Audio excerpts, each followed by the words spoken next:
Hey everybody, welcome to my channel.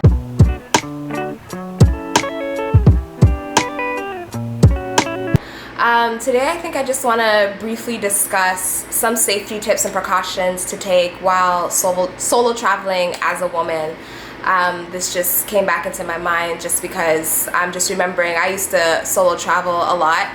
That's something I like to do, and I never really like to have to wait on people. Sometimes, friends or family, or people are busy, or people just don't have money, or just if you just want to go out and travel, or whatever the circumstances, I say women, you should go out and travel, see the world. It's like, the world is beautiful. Like, that's all I can say is it's gorgeous. It's really beautiful. There are places that I've been that I could have only dreamed, and just because of the way my life has been written, I've been fortunate enough to be able to see places. And I really feel like, if time permits it and money allows it, and you want to, I think women should go out and travel and see places. And I don't think you should have to wait on groups or men to partake in the beauties of the world.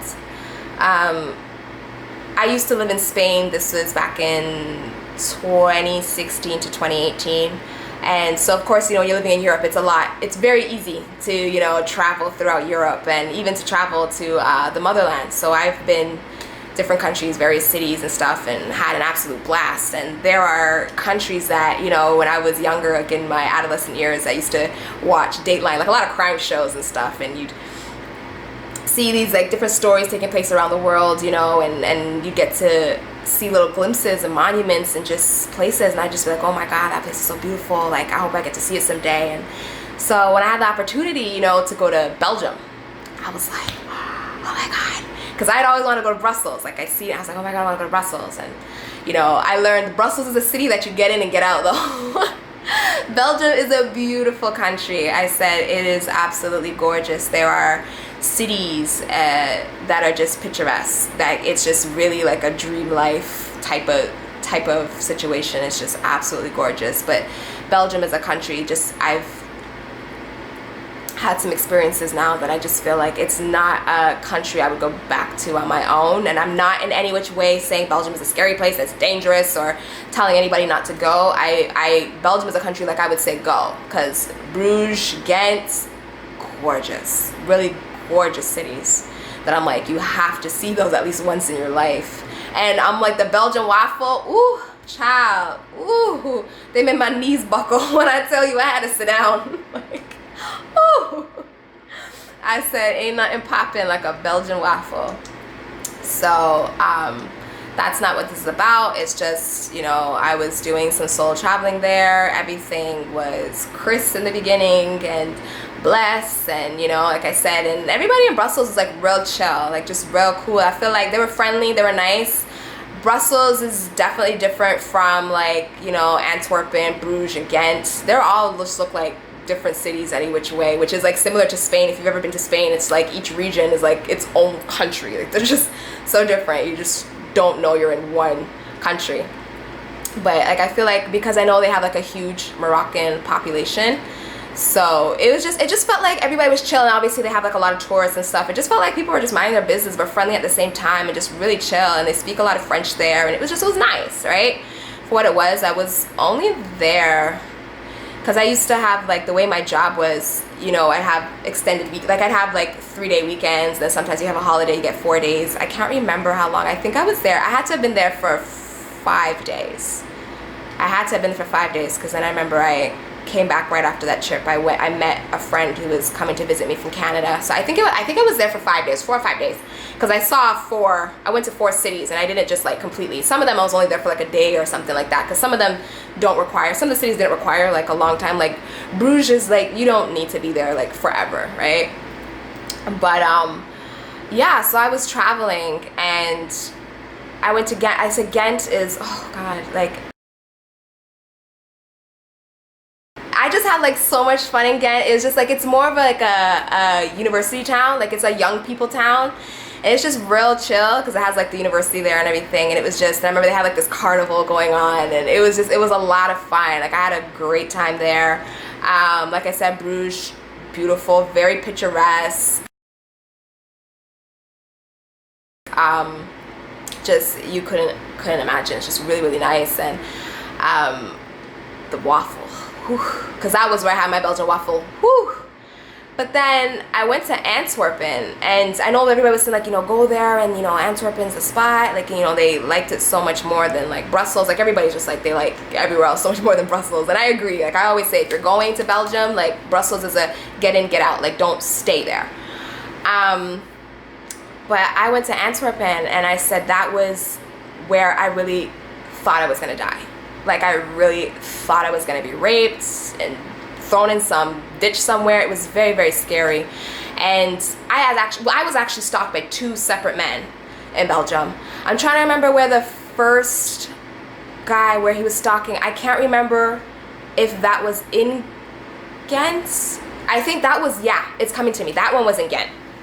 So I don't want to, like, bash anyone's city.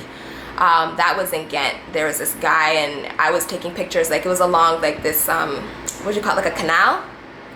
Everybody's there taking pictures and stuff, and, you know, doing the thing. And so I was taking pictures, and I happened to notice this guy, like, staring at me, and you know, and grinning and smiling like a doofus. And of course I'm just, you know, like, I'm not interested. Like, leave me alone, right? Just a tourist. Like, leave me alone. And then I noticed, like, everywhere I went, he was there. He was there. Like, he was legit stalking me. So I ran into a store, and I literally hid there, because I'm like, these people, like, I don't speak, like, they were speaking Dutch, and I don't even think they were speaking French. I don't know what was what. But I ran into the store, and I stayed there for 10 minutes, you know, hoping, of course, that I would have ditched him and that he would have obviously known to leave. I come out, I was in there for like 10 or 15 minutes. I was in there for a really long time, because I was legit, like, terrified. I've never been aware of somebody, like, stalking me and following me. It's stalking.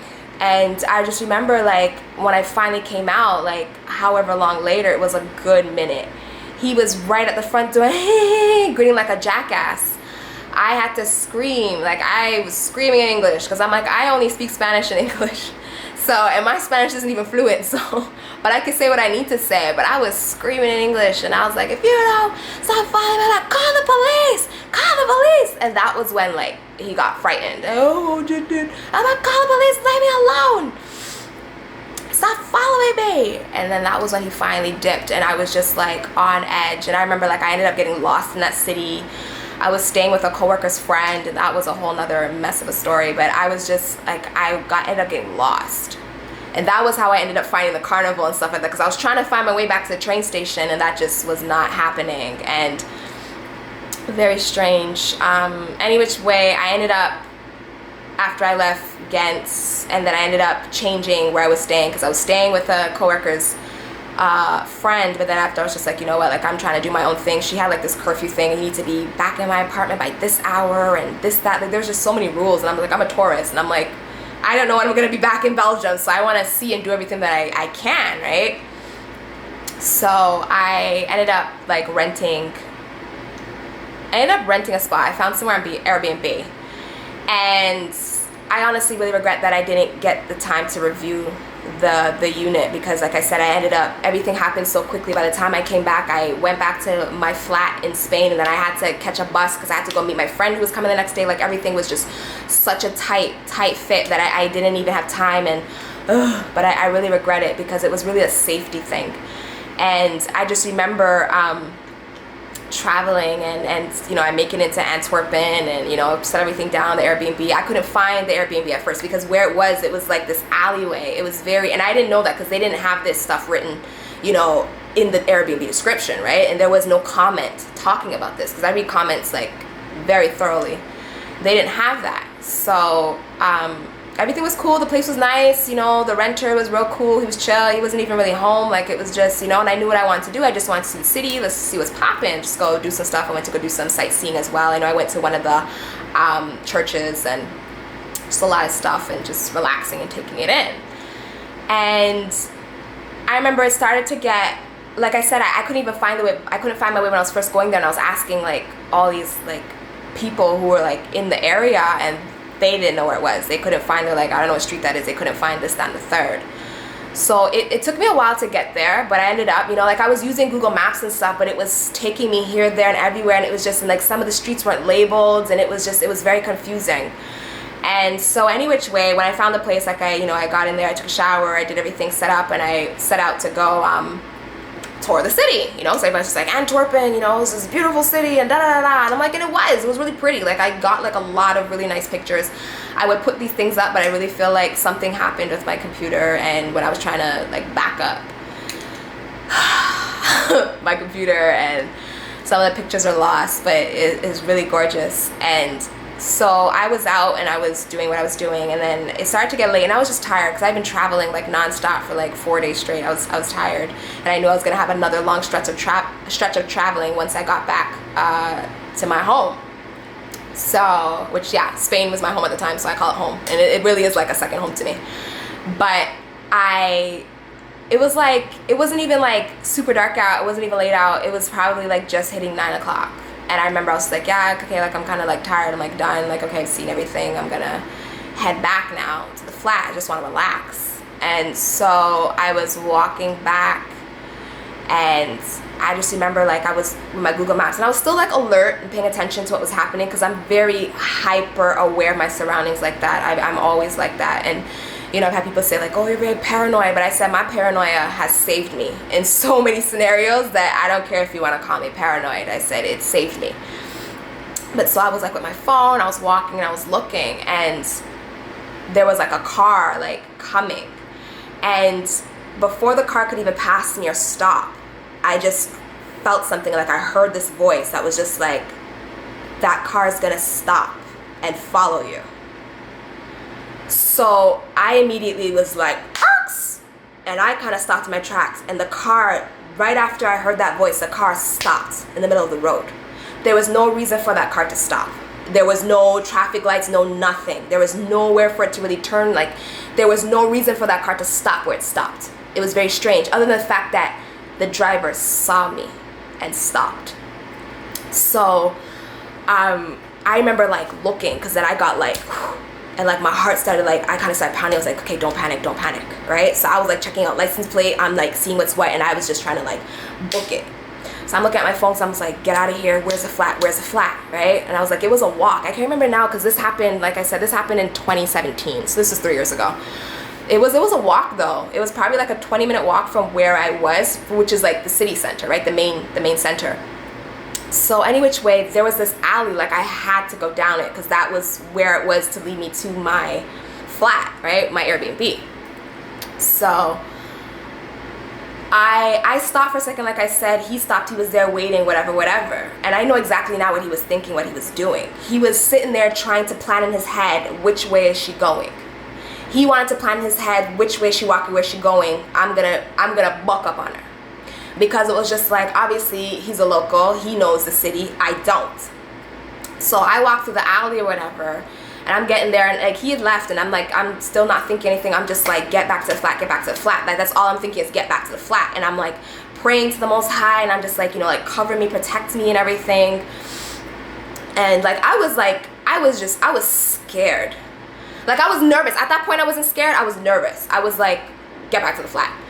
And I just remember when I was walking further into like, right when I like walked into like the alley place, like the alleyway, and in like I seen the car, and he like bucked, like he was like this on me, like he bucked right into me. And I remember I bucked, like his fender, yeah, that's the fender, right, was like right, like the front of the car was just like stopped, like right, like boop, like right, and I'm like, this is me, this is the car, boop. And we were just like a standoff at this point, looking at each other. Like he came out the car, he got out the car, and that's like, my heart was just boom, boom, boom, because I was like, oh my God, what am I gonna do? And I'm thinking, I'm like, is this the night I die? Right? Because I was thinking, it was like, this man's gonna rape me and probably kill me, because men don't just rape and leave you alone anymore. I'm like, they're like, leave no witnesses. So I was like scared. And we were just standing there for a second, just staring at each other, because it's like a face-off. Who's gonna move, right? I'm like, where I need to go, I can't run that way. You're a bigger man. Like, I'm a small girl. Like, I was even smaller than I am now, right? Like, it's not gonna take you nothing to grab me and fling me over your shoulders and, you know what I mean, go about your way. So I remember though, like we were staring, and it was pitch black, and there was just like a single light from one of the lampposts like shining. And I remember he looked up, somebody came outside. Oh my God. And I said, ooh, nobody could ever tell me the Most High ain't real, from the moment, from that voice, and just that a person. And I always say, shout out to smokers. People be talking about, oh, you smokers, and they just be smoking all in the winter and stuff. Shout out to smokers, because if it wasn't for that dude that was just not too far off, standing there when he came outside, came out for a cigarette smoke, I said, I don't even know if I would be here telling this story right now. And when the perpetrator, because that's what I'm calling him, as I know he was not gonna ask me, oh, are you lost and do you need help? Like, he had nefarious thoughts on his mind, like he had nefarious intentions. When he clocked the dude, that was when he looked shook. Like his face was like full of panic. Like he was like he had saw a ghost. Like his face was just frightened. He like went white. Like he was, and then he just looked and was like, and got back in his car. And I just took that as like a takeoff. Like I just took off running. Like, and I was just like, oh, with the like, and I was just like with the GPS. I took off running. I got out of there so fast, and I ended up getting back to the Airbnb, and I just came back, and I was like texting like one of my good girls, and I was like, oh my God, like this just happened to me. Like this dude was following me. Oh my God, like we just had a standoff. Like blah blah blah blah blah. And then like I made a message on my social media because I was very, very shaken up. And I'm like, this is scary. You know what I mean? So some safety precautions, you know, for women. It's definitely, I know it's difficult sometimes, but if you can, definitely get one of those. I don't have them because I couldn't buy it because I couldn't take it through TSA. Whenever I was traveling, I couldn't do it, you know, and I was constantly traveling. So, but if you can, definitely try to get one of those. It's like a key ring. It's a mini knife. So you can get some that are disguised as a lipstick or other little things.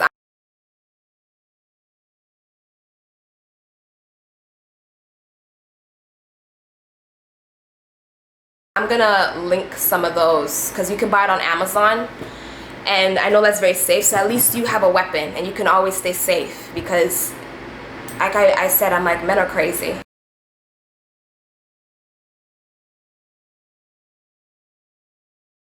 Men are crazy. Give them an opportunity. All it takes is an opportunity. They will take advantage of it. Definitely wherever you're staying, if you're staying in a hotel, you're staying in an Airbnb, like anywhere where it's like it's not your home, when you're going to bed at night, because there's also been people saying like they stay in hotels and they're having hotel workers, you know, have keys to their room trying to open, or you know, they wake up and there's a hotel employee in their room like asking you looking for a good time, or in the bed with them. Just a lot of scary things that shouldn't be happening.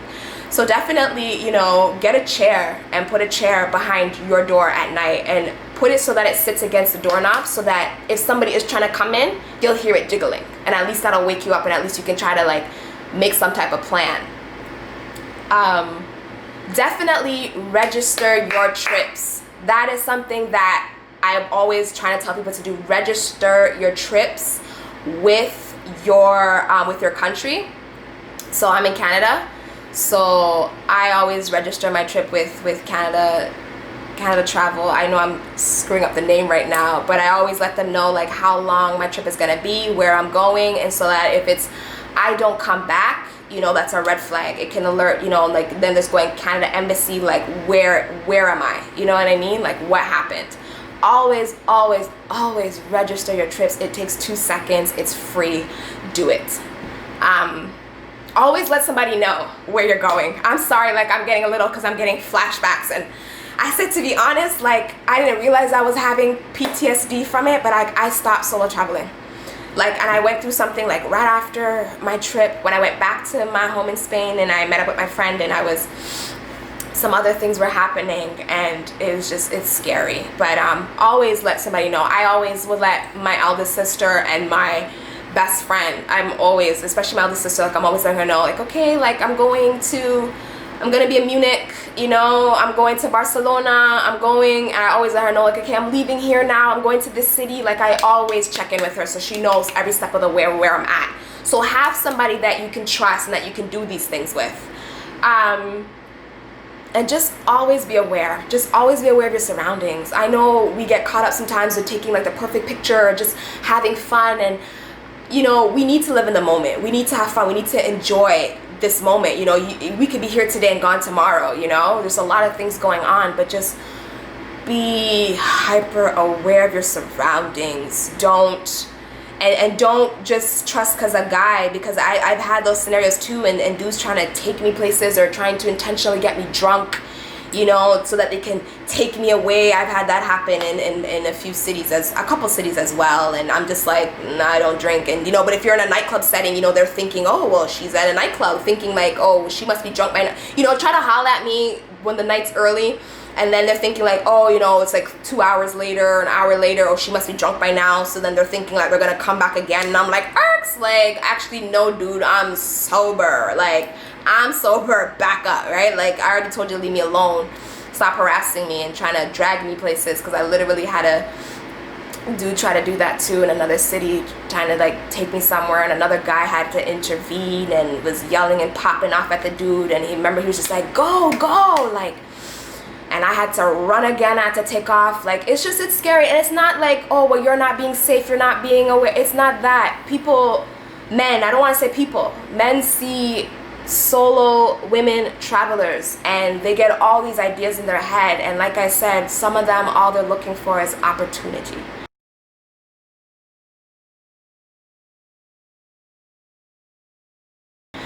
So like I said, you know, the world is beautiful, the world is for all of us to share. You know, the world is gorgeous, and I love traveling, and I will get back into it. I have like a lot of places I still need to see. But some safety precautions, like I said, register your trip with your country. It's free, it's quick, it's easy, do it. Always let somebody you know and that you trust, and it's best if you even let more than one person know. Always let them know where you're going, which city you're heading to, which town you're going, where you're at, even if it's just like what restaurant you're at. Don't be afraid to do those things, let them know. Buy one of those if you can, you know, depending on how you're traveling and how you're traveling. Because like I said, if you're going on a plane, it's really hard for you to really actually get like one of those little weapon things. But if you're traveling by bus or train, it's easy to get one. So definitely get one of those little, it's like a mini knife, it's hidden, you can conceal it, you know, it's attached to your keychain, so it's small, but it can still pack a lot of power. They have different kinds. They have ones, I said, that looks just like a lipstick, like none the wiser, because there's one that's on your keychain, there's one that's not on your keychain. The one that's not on your keychain is a lipstick one, so it's just in your purse, and people, when they open it, they just think it's going to be lipstick, have no idea it's a blade. Buy one, invest in it. They're not that expensive. You'll be thankful. If you're staying, you know, anywhere, hotel, Airbnb, hostel, and you have your own room, when you close that door at night, get a chair, prop that chair up underneath, you know, the doorknob, so that if anybody's trying to break into your room, you will easily hear the jiggling. So just be safe out there, enjoy your travels. I mean, I know right now people shouldn't be traveling. I know some people still are. I'm still waiting for everything to really be clear. So if that's another 2 years or something, I will wait another 2 years. I'm not trying to get sick, I'm not trying to die, I'm not trying to get any of the beings that I love sick either. So do that, and I'll share a lot more stories of my travels, because like I said, I used to live in Europe and it was a great experience. So thanks for joining me. Toodles. Woke up one day, hopped in the car.